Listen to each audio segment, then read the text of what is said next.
Senior सहाफ़ी और तजियाकार हामिद मीर के मुताबिक क्या आप जानते हैं कि दुनिया में सबसे ज़्यादा कुदरती गैस किन ममालिक के पास है? कुदरती गैस के सबसे ज़्यादा ज़खायर रूस, ईरान और कतर के पास हैं। क्या आप जानते हैं कि तेल के सबसे बड़े ज़खायर किन ममालिक के पास है? सबसे ज़्यादा तेल वेनेजुएला, सऊदी अरब और कनाडा के पास है। चौथे नंबर पर ईरान और पांचवें नंबर पर इराक है। पाकिस्तान का हमसाया मुल्क ईरान गैस और तेल की दौलत से मालामाल है। दोनों ममालिक के दरमियान 900 किलोमीटर लंबा बॉर्डर है। पाकिस्तान तवील अरसे से गैस और तेल की किल्लत का शिकार है।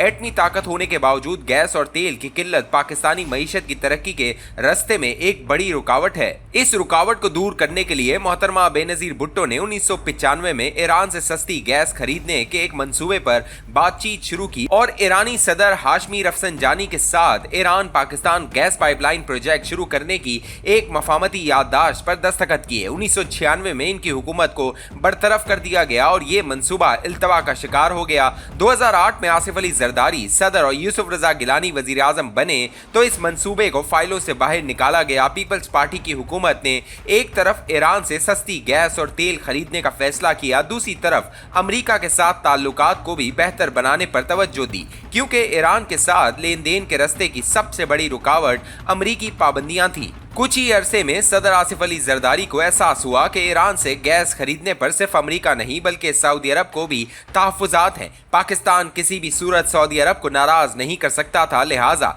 सदर आसिफ अली जरदारी ने चीन की तायीद से ईरान और सऊदी अरब में मफाहमत के लिए कोशिशों का आगाज किया। जून 2011 में सदर जरदारी ईरान गए। उन्होंने ईरान के supreme leader Ayatollah Ali Khamenei के साथ एक तवील वन ऑन वन मुलाकात की। एक माह के अंदर अंदर जुलाई 2011 में सदर जरदारी ने ईरान का एक और दौरा किया और खामनेई के साथ फिर तवील मुलाकात की। दूसरी तरफ चीन की हुकूमत ने सऊदी अरब से बैकडोर डिप्लोमेसी शुरू की, जिसके बाद ईरान और सऊदी अरब में डेडलॉक खत्म हुआ। तो 2013 में सदर जरदारी ने ईरानी सदर अहमदीनेजाद के हमरा Pakistan Iran gas pipeline project का इफ्तिताह कर दिया। कुछ अरसे के बाद नवाज शरीफ वजीर आजम बन गए और जरदारी साहब की पहली टर्म खत्म हो गई। नवाज शरीफ पर बहुत दबाव आया कि Iran Pakistan gas pipeline project से निकल आए। उन्होंने इस प्रोजेक्ट पर खामोशी इख्तियार कर ली और कतर से गैस खरीदनी शुरू कर दी। 2018 में इमरान खान वजीर आजम बन गए। इन्हें भी मशवरा दिया गया कि ईरान से तिजारत का ख्याल दिल से निकाल दें।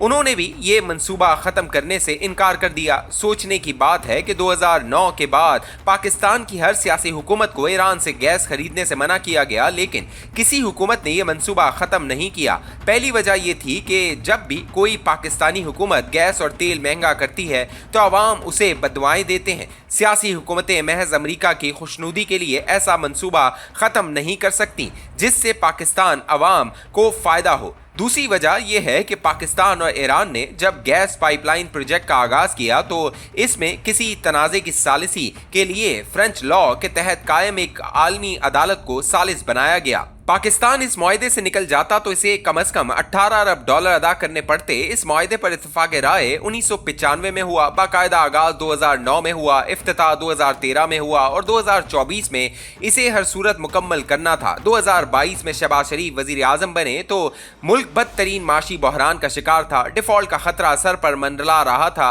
पाकिस्तान कभी चीन और कभी सऊदी अरब से कर्ज लेकर डिफॉल्ट से बच रहा था।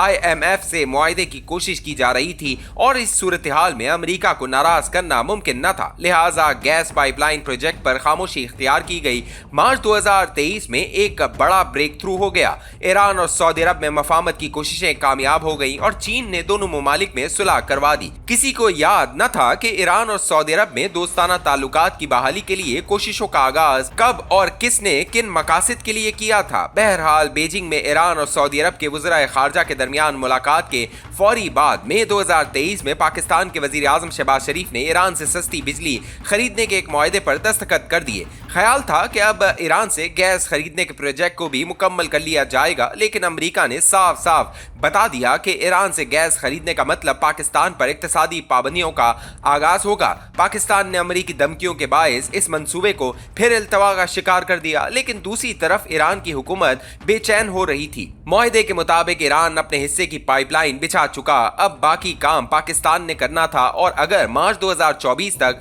पाकिस्तान अपने हिस्से का काम मुकम्मल नहीं करता तो फिर ईरान ने पाकिस्तान को लीगल नोटिस देना था, और अगर ईरान लीगल नोटिस न देता तो सितंबर 2024 के बाद उसे नोटिस देने का इख्तियार भी न रहता। ईरान ने नोटिस दे दिया, जिसके बाद अमेरिकी और भारतीय मीडिया में धूम मच गई कि अब पाकिस्तान ने ईरान को $18 अरब अदा करने हैं। नोटिस मिलने के बाद पाकिस्तान ने फ्रेंच अदालत में कानूनी कार्रवाई का सामना करने की तैयारी शुरू कर दी, लेकिन इस दौरान ईरान पर इसराइल ने हमला कर दिया। खिलाफ तवक्को पाकिस्तान और सऊदी अरब ने ईरान की भरपूर सिफारती हिमायत की। तवील अरसे के बाद पाकिस्तान और ईरान के ताल्लुकात में गर्मजोशी पैदा हो गई। चंद दिन कबल अजरबैजान में ईरान के सदर डॉक्टर मसूद पेशेकियान ने वजीर आजम शहबाज शरीफ को बताया कि ईरान के सुप्रीम लीडर आयतुल्लाह खामनई ने हमें गैस पाइपलाइन प्रोजेक्ट के मामले पर मजीद कानूनी कार्रवाई से रोक दिया है और बातचीत के जरिए मसला हल करने की हिदायत की है। वजीर आजम शहबाज शरीफ ने फौरी तौर पर नायब वजीर आजम इसहाक डार की सरबराही में एक कमेटी बना दी जो ये मामला जल्द अज जल्द तय करेगी। सवाल यह है कि अगर ये मामला बातचीत से तय नहीं होता तो मुआहदे के मुताबिक मामला फिर से फ्रेंच अदालत में जाएगा, और अगर वहां फैसला पाकिस्तान के खिलाफ आ गया तो $18 अरब का जुर्माना कैसे अदा होगा?